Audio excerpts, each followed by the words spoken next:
पड़ोसी मुल्क पाकिस्तान के सिंध प्रांत के रहने वाली एक महिला जिसका नाम सीमा हैदर होता है, 4 बच्चे होते हैं और पति उसका दुबई में रहकर नौकरी कर रहा था। इसी बीच में उस महिला को भारत के रहने वाले सचिन कुमार से प्यार हो जाता है। जब सचिन से प्यार हो जाता है तो उस महिला ने नेपाल के रास्ते भारत में एंट्री करती है और अपने बच्चों को भी साथ ले आती है। 4 बच्चों को साथ लाती है। वो आराम से रह रहे थे, लेकिन ये मामला जब ये सोशल मीडिया पर वायरल होता है तो पुलिस एक्टिव हो जाती है। आखिरकार उस महिला को, उसके बच्चों को और जिसके यहाँ रुकी थी सबको पुलिस हिरासत में लेती है और जो भी कानूनी कार्रवाई होती है उस कानूनी कार्रवाई करने के बाद उस महिला को ज़मानत मिल जाती है। ज़मानत मिलने के बाद अब हर किसी की ज़ुबान पर एक ही बात चल रही थी कि आखिरकार ये महिला भारत आई कैसे, 4 बच्चों के साथ, किसने क्यों नहीं पकड़ा। तमाम तरह की बातें चल रही थी। बहुत बड़ी संख्या में लोग ऐसे हैं जो उसे वापस पाकिस्तान भेजना चाहते हैं। बहुत बड़ी संख्या में ऐसे हैं कि क्या दिक्कत है, क्या परेशानी है। इतने लोग हैं, अगर ये भी रह जाएगी तो क्या है। अब इस महिला ने, ये मामला कोर्ट में विचाराधीन चल रहा है कि ये महिला वापस जाएगी या नहीं जाएगी। लेकिन कई बार देखने में ऐसा लगता है कि पुलिस कठपुतली की तरह काम करती है। कोई भी पुलिस को चूना लगा के चले जाता है। इस मामले में भी कई बार ऐसा महसूस होता है जैसे सीमा हैदर ने पुलिस को भी चूना लगा दिया है और 1 साल से ज़्यादा का समय बीत चुका है। अभी वो भारत में ही रुकी हुई है। आगे जाएगी वापस या नहीं जाएगी, इसके बारे में तो कुछ नहीं कह सकते। लेकिन सीमा हैदर ने अपनी जो फ़ैन फॉलोइंग है लगातार बढ़ा ली है। अब चाहे सोशल मीडिया के अलग अलग प्लेटफॉर्म हो, एक्स हो या फिर फेसबुक हो या फिर यूट्यूब हो या इंस्टा हो, जहाँ देखो वहाँ पर सीमा हैदर आज भी 1 साल से ज़्यादा का समय हो चुका है और वो छाई हुई है। ऐसा बताते हैं कई मीडिया रिपोर्टर, ये कहती हैं कि वो लाखों रुपए कमा रही हैं। कोई बात नहीं है, कमा रही है तो कमा रही हैं। लेकिन ऐसे ही जैसे सीमा हैदर बहुत ज़्यादा वायरल हो जाती हैं, हर किसी की ज़ुबान पर चढ़ जाती हैं, ऐसे ही बिहार का एक लड़का होता है जो 2 लाख रुपए देकर IPS ऑफिसर बन जाता है। ये मामला भी सोशल मीडिया पर बहुत ज़्यादा वायरल होता है। पुलिस के सामने वो एक कहानी सुनाता है। जैसी कहानी पुलिस सुनती है उस पर पुलिस को दया आ जाती है और पुलिस उसको वहीं थाने से ही ज़मानत दे देती है। लेकिन इसके बाद जो पुलिस की जांच में सामने बात आती है वो वाकई हैरान करने वाली होती है। आज की इस कहानी के माध्यम से यही समझने की कोशिश करते हैं कि आखिरकार 2 लाख रुपए में वो लड़का जो IPS ऑफिसर बन जाता है और बाद में पता चलता है कि ये तो फर्जी IPS ऑफिसर है। इसी कहानी के बारे में इसकी बारीकियाँ जानने की कोशिश करते हैं। आदाब, नमस्कार, सत श्री अकाल। मैं उस्मान सैफी। आज की जो सच्ची घटना मैं आपको सुनाने जा रहा हूँ, ये सच्ची घटना शुरू होती है बिहार प्रदेश के ज़िला जमुई से। थाना सिकंदरा लगता है। थाना सिकंदरा का ही एक चौराहा है। बात 20 सितंबर 2024 की है। एक लड़का जिसकी उम्र लगभग 18 या 19 साल के आसपास रही होगी, पहले वो जलेबी खाता है और जलेबी खाने के बाद वो इंतज़ार कर रहा था समोसे गरम गरम तले जा रहे थे। लोगों की नज़र उस लड़के पर लगातार टिकी हुई थी। अब वहाँ देखते देखते उस लड़के की तरफ भीड़ जुटने लगती है। लगभग 2 लाख रुपए की उसके पास एक बाइक होती है।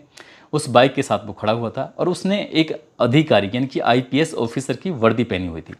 तभी किसी ने 112 नंबर पर फ़ोन कर दिया। जैसे ही 112 नंबर पर फ़ोन पहुंचता है, उसके बाद पुलिस कंट्रोल रूम से इस जगह पर 2 पुलिस वालों को भेजा जाता है। इसमें एक सत्येंद्र कुमार नाम के सिपाही होते हैं या फिर पुलिस वाले होते हैं और नीतू कुमारी, उनके साथ एक महिला सिपाही होती हैं।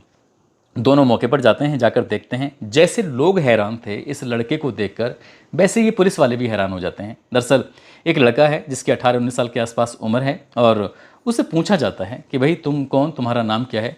इससे पहले कि नाम वगैरह पूछा जाता है वो कहाँ से है, तो पुलिस वाले देखते क्या हैं कि उसके सर पर कैप लगा हुआ है जिस पर IPS लिखा हुआ है। साथ ही उसकी सीने पे देखते हैं तो उसमें नेम प्लेट लगी हुई है, उस पर मिथिलेश कुमार लिखा हुआ है। साथ ही 3 स्टार हैं और स्टार के बराबर में यहाँ पर एक बैज लगा हुआ है कंधे पर जिसमें IPS लिखा हुआ है।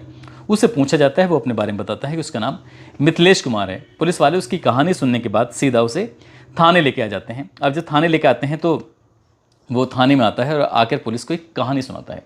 वो कहता है कि जमुई जिले का एक खेरा थाना लगता है, वहाँ का रहने वाला एक व्यक्ति जिसका नाम विजय सिंह होता है।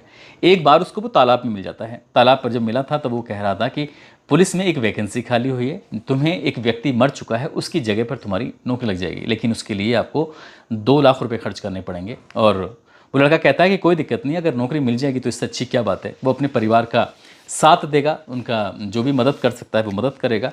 तो 2 लाख रुपए दे दिए जाते हैं। अब 2 लाख रुपए दे दिए जाते हैं, इसके बदले में उसको वर्दी दी जाती है। वर्दी के साथ जो भी ज़रूरी चीज़ें होती हैं वो सब दिए जाते हैं। साथ ही एक पिस्तौल भी दे दी जाती है, लेकिन वो पिस्तौल असली नहीं होती बल्कि नकली पिस्तौल होती है जिससे क्या लाइटर वगैरह जलता है।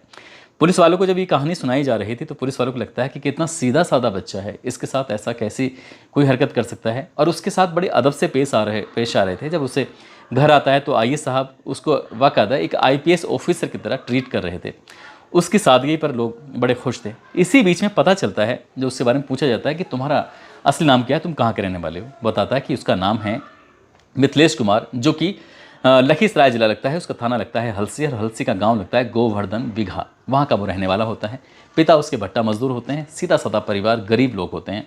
पुलिस वाले जब पूरी कहानी सुनते हैं, लेकिन मामला सोशल मीडिया पर वायरल हो जाता है, लेकिन पुलिस को उसके खिलाफ एक एफआईआर दर्ज करनी पड़ती है। और एफआईआर दर्ज करने के बाद आखिरकार उसकी सादगी को देखते हुए, उसके सीधेपन को देखते हुए, पुलिस इस में एफआईआर दर्ज करने के बाद उसको थाने से ही जमानत दे देती है, उसको बेल दे देती है। वो लड़का अपने घर चला जाता है। अब जैसे ही ये बात लोगों को पता चलती है, उसके बाद ये मामला सोशल मीडिया पर बहुत तेज़ी के साथ वायरल होने लगता है। सैकड़ों की संख्या में यूट्यूबर पहुंच जाते हैं, सैकड़ों की संख्या में अब बड़ी बड़ी मेन स्ट्रीम मीडिया जो होती हैं उसके पत्रकार भी पहुंच जाते हैं जानने के लिए कि आखिरकार 2 लाख रुपए में कैसे आईपीएस ऑफिसर बना। उस लड़के ने जब मीडिया के सामने आता है तो बताता है कि वो 2 लाख रुपए तो पहले दे चुका था। एक खेरा का विजय सिंह नाम का व्यक्ति होता है, और 30,000 रुपये उसे आज देने थे, यानी कि 20 सितंबर 2024 को देने थे, और वो पैसे देने के लिए उसका इंतजाम करने के लिए जा रहा था, इससे पहले कि वहाँ जाता पहुँचता विजय सिंह के पास। लेकिन लोगों ने पुलिस को फ़ोन कर दिया, पुलिस आई, उसे गिरफ्तार किया और उसे थाने ले गई, लेकिन वहाँ से उसे जमानत मिल चुकी है। मीडिया वालों को भी उस बच्चे की बातों पर ऐसा लगा कि बाकी वो सच बोल रहा है। लेकिन इस मामले की जांच पड़ताल दी जाती है रंजीत कुमार को। जांच अधिकारी रंजीत कुमार इस मामले की पड़ताल में जुट जाते हैं, आखिरकार जानने की कोशिश करते हैं। जब ये लड़का थाने से जाता है तो उससे पूछा जाता है कि जिस विजय सिंह ने तुम्हें ये वर्दी दी है तो क्या तुम उसे पहचान लोगे? कहता है जी बिल्कुल पहचान लूँगा। साथ ही पूछा जाता है कि तुम्हारे पास कोई नंबर वगैरह हो तो उसके नंबर दे दो, तो वो 2 नंबर देता है। साथ ही अब पुलिस अब इस मामले की जांच पड़ताल में जुट जाती है। अब जिस जगह पर ये विजय सिंह नाम का व्यक्ति रहता था, वहाँ पर विजय सिंह को तलाश करना शुरू कर दिया जाता है, यानी कि पुलिस अब अपने मामले की जांच पड़ताल में जुट जाती है। अब उस वहाँ पर देखा जाता है तो एक ही नाम के 4 व्यक्ति होते हैं, विजय सिंह, विजय सिंह, विजय सिंह, विजय सिंह। अब सभी विजय सिंह जितने भी थे, पुलिस उनको थाने लेके आती है, उनसे कहती है कि आपसे पूछताछ करनी है। एक व्यक्ति है, उसको दिखाना है, पता करना है कि वाकई क्या तुमने 2 लाख रुपए लेकर कि उस एक व्यक्ति को, एक लड़के को फर्जी आईपीएस ऑफिसर बना दिया है। अब वो सामने जाते हैं, सामने मिथिलेश कुमार है। मिथिलेश कुमार उन्हें देखते हैं, कहते हैं साहब ये नहीं है, ये नहीं है, इनकी चारों को मिथिलेश कुमार मना कर देते हैं। अब वो चले जाते हैं। अब पुलिस सोचती है कि कोई नहीं, इस ने जो 2 लाख रुपए दिए हैं वो कहाँ से मिले हैं। तो उसने बताया था कि मेरे मामा ने ये पैसे दिए थे 2 लाख रुपए, और मैंने ये 2 लाख रुपए ही उसको दिए हैं। अब पुलिस मामा के पास जाती है, मामा से पूछती है कि क्या तुमने अपने भांजे को 2 लाख रुपए दिए थे? तो वो कहता है कि जी मैंने तो 2 लाख रुपए बिल्कुल भी नहीं दिए। अब पुलिस के दिमाग थोड़ा सटक जाता है, सोचने पर पुलिस मजबूर हो जाती है कि पहले वो कह रहा था कि 2 लाख रुपए दिए हैं, लेकिन मामा मना कर रहा है कि 2 लाख रुपए दिए ही नहीं है। मामा से पूछा जाता है याद करो कभी दिए हों, अभी आप शायद भूल रहे हो। तो मामा कहता है कि हाँ मैंने 3 बार में पैसे दिए थे। 60,000 रुपये उसकी माँ के इलाज के लिए दिए थे, 45,000 रुपये घर बनवाने में मदद की थी, साथ ही 50,000 रुपये उसकी शादी के लिए दिए थे। ये तो पैसे दिए हैं, लेकिन नौकरी के नाम पर मैंने कोई पैसा नहीं दिया। अब पुलिस को पहले जो 4 नाम थे उनमें से कोई व्यक्ति ने विजय सिंह नहीं था, दूसरा मामा ने कोई पैसे दिए नहीं थे, इसलिए पुलिस को लगता है कि इसमें और थोड़ी जांच पड़ताल की जाए। अब उसकी सीडीआर और लोकेशन निकलवाई जाती है 20 तारीख की। वो आखिरकार 20 सितंबर 2024 को किस किस जगह पर था, कहाँ गया था, कहाँ नहीं गया था। मामा के घर जाता तो वहाँ की भी लोकेशन आनी चाहिए थी, लेकिन उसकी जो लोकेशन आती है वो लखीसराय की ही आती है। लखीसराय वो इलाका जो हलसी होता है, उसका जो थाना क्षेत्र होता है, वो उसी इलाके में इर्द गिर्द घूम रहा था, यानी कि अपने गांव के आसपास ही था, वो कहीं भी नहीं गया था। तब पुलिस को लगता है कि ये तो वाकई उसको चूना लगाने वाली बात है, बाकी पुलिस के साथ इसने छल कर दिया है। अब मीडिया में ये बात भी सामने आने लगती है। अब मीडिया में जब ये बात सामने आती है तब इसको ढूंढा जाता है, तलाश किया जाता है कि आखिरकार मिथिलेश कुमार कहाँ हैं और क्या कर रहे हैं। तो पता चलता है कि मिथिलेश कुमार तो भोजपुरी में गाने की शूटिंग कर रहे हैं, और वो फर्जी आईपीएस ऑफिसर बनकर, उनकी जैसी टोपी वो थी, जैसे कपड़े थे, शायद वो पुलिस ने कपड़े अपने पास नहीं रखे थे, वो कपड़े वो अपने साथ ही लेके चला गया था। और उसी वर्दी में, जिस वर्दी में वो समोसा खाने की ताक में बैठा था, जिस वर्दी को पहनकर वो जलेबी खा रहा था, उसी वर्दी को पहनकर वो भोजपुरी में गाने गा रहा है। और उसकी जो कुछ वीडियो जो सोशल मीडिया पर वायरल हो रहे थे थाने के, और थाने में ले जाते हुए बातचीत करते हुए, वही वीडियो उस गाने के साथ भी अटैच कर दी जाते हैं, ताकि लोगों को एकदम जीवंत लगे कि हाँ जो भी हुआ है ऐसा ही हुआ था। वो गाना भी वायरल हो जाता है, 1 मिलियन से ज़्यादा लोग इसे देख भी लेते हैं। अब कहीं ना कहीं मिथिलेश कुमार को ऐसा लगने लगता है कि सोशल मीडिया तो बहुत अच्छी चीज़ है, क्योंकि उसे कोई महिला, कोई लड़की, कोई लड़के कोई मिल रहे हैं रास्ते भर में तो उसको रोकते हैं, अरे आप तो फर्जी आईपीएस ऑफिसर हैं। तो वो खुश हो जाता है, और उसके बाद उसके साथ सेल्फी लेते हैं। कुछ लोग रील बनाते हैं, कुछ लड़कियां रील बनाती हैं, यानी कि वो उसके साथ अब ऐसा व्यवहार किया जा रहा है जैसे क्या वो एक स्टार बन गया हो। अब बात यहीं पे नहीं थमती है, मीडिया में ये बात सामने आने लगती है कि जो ये लड़का है मिथिलेश कुमार, इस पर तो भोजपुरी में फिल्म भी लिखी जाने लगी है, फिल्म भी बन जाएगी। तो इस तरह से, जिस तरह से उसके साथ हो रहा है, फिर उसने सोचा कि क्यों ना अपना भी एक सोशल मीडिया पर अकाउंट बनाया जाए, यानी कि फेसबुक पर भी उसने अपना पेज बनाया, साथ ही उसने यूट्यूब पर भी अपना पेज बनाया और वहाँ पर उसने ये अपील करना शुरू कर दिया कि मेरी वीडियो देखो, मुझे लाइक करो, कमेंट करो और मुझे 1 मिलियन तक पहुँचाओ, 2 मिलियन तक पहुँचाओ, ताकि उसका मेन मकसद शायद यही रहा होगा। उस पुलिस ने जब और भी पड़ताल की और भी जांच की तो पता चलता है कि वर्दी तो उसने खुद ने सिलवाई थी, यानी कि कोई विजय सिंह नाम का व्यक्ति नहीं था जिसने उसको 2 लाख रुपए लिए हों, क्योंकि 2 लाख रुपए वो लाता कहाँ से, गरीबी स्थिति में था, परिवार में उसके पिता हैं और जो भट्टा मजदूर होते हैं, तो इसलिए ऐसी स्थिति में उसकी कहानी बिल्कुल पूरी तरह से फर्जी पाई जाती है। यानी कि एक लड़का जो बिल्कुल इनोसेंट बन के, बिल्कुल सीधा साधा बन के, जो उसकी हाई स्कूल पास है, ज़्यादा पढ़ा लिखा भी नहीं है, अब वो इस तरह से पुलिस को चूना लगा देता है और साथ ही पब्लिक जो उसे लगातार देख रही है उसकी सादगी को कि पता नहीं इसके साथ कहीं कुछ गलत ना हो जाए। अब मीडिया वाले पहुंच जाते हैं एसडीओपी के पास, अधिकारी के पास जाते हैं, जाने के बाद पूछते हैं कि साहब इसमें अब क्या मामला चल रहा है। तब अधिकारी को कहने के लिए मजबूर होना पड़ता है कि मामले की जाँच की जा रही है, ज़रूरत पड़ी तो मिथिलेश कुमार को गिरफ्तार भी किया जाएगा और उसको जेल भी भेजा जाएगा। अब देखने वाली बात यह है कि ये जेल जाएगा या नहीं जाएगा। जिस तरह की लगातार ये एक के बाद एक झूठ बोल रहा था, काश पहले ही दिन ये कह देता कि मैं तो सिर्फ एक्टिंग करता हूँ और एक्टिंग करने के हिसाब से ही मैंने ये वर्दी सिलवाई है, वो कहानी नहीं बनाता विजय कुमार की, तो शायद हो सकता है कि इसके खिलाफ कार्रवाई ना होती।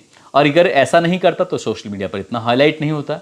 कुछ लोग सोशल मीडिया पर हाईलाइट होने के लिए वो किसी भी हद तक जा रहे हैं, जैसे कि अब पड़ोसी मुल्क पाकिस्तान के रहने वाली सीमा हैदर अपने 4 बच्चों के साथ पाकिस्तान से हिंदुस्तान आ जाती है और वो उत्तर प्रदेश के एक रबूपुरा एक जगह लगती है, वहाँ पर वो रहने लगती है और सोशल मीडिया पर अलग अलग अकाउंट बनाती है। रातों रात वो वायरल हो जाती है, रातों रात उसके फ़ैन फॉलोइंग भी बढ़ने लगती है। अब बड़ी संख्या में लोग कहते हैं कि इसके खिलाफ कानूनी कार्रवाई होनी चाहिए, इसको वापस पाकिस्तान भेज देना चाहिए, लेकिन कई बार ऐसा लगता है पुलिस भी ठगी जाती है, जैसे कि सीमा हैदर वाले मामले में, क्योंकि अभी 1 साल से ज़्यादा का समय हो चुका है और पुलिस की तरफ से ऐसा कोई बयान नहीं आया इसको भेजेंगे नहीं भेजेंगे, क्योंकि मामला शायद कोर्ट में विचाराधीन चल रहा है। कोर्ट के मामले तो आपको पता ही है कि सालों साल विचाराधीन चलते रहते हैं, सिविल की तरह। जैसे सिविल के मुकदमे होते हैं, लोग बूढ़े हो जाते हैं लेकिन आसानी से रिजल्ट नहीं आते, ऐसे ही आज पहले सीमा हैदर थी, अब मिथिलेश कुमार जो फर्जी IPS बन जाते हैं, अगला नंबर किसका होगा इसके बारे में कुछ कह नहीं सकते।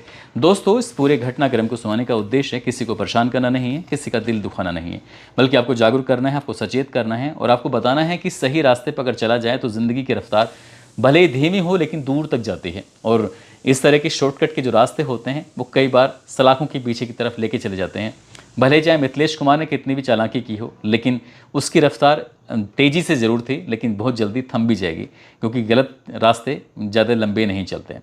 जाते जाते जयपुर के रहने वाले हैं विष्णु सैनी, बस्ती के रहने वाले हैं महफूज खान। आज इनका जन्मदिन है, इनको जन्मदिन की ढेरों सारी शुभकामनाएं, बहुत बहुत मुबारकबाद। साथ ही कुछ लोगों ने नाम लेने की अपील की है, जिसमें मयंक तिवारी हैं, साबिर हुसैन, राम नारायण चौधरी, राम नारायण चौहान, विमलेश कुमार, अजय कुमार, सोनू गुप्ता, राम कुमार, सरोज प्रताप, इश्तियाक अहमद, राजेश मिश्रा, जुनैद गाजी, प्रीति सिंह, राजू भारती, अकबर शेख, परवेज़ आलम, किशनवीर राजपूत, अकील अहमद खान, सूरज गौतम। आप सब लोग अपना ख्याल रखें, सुरक्षित रहें। जय हिंद, जय भारत।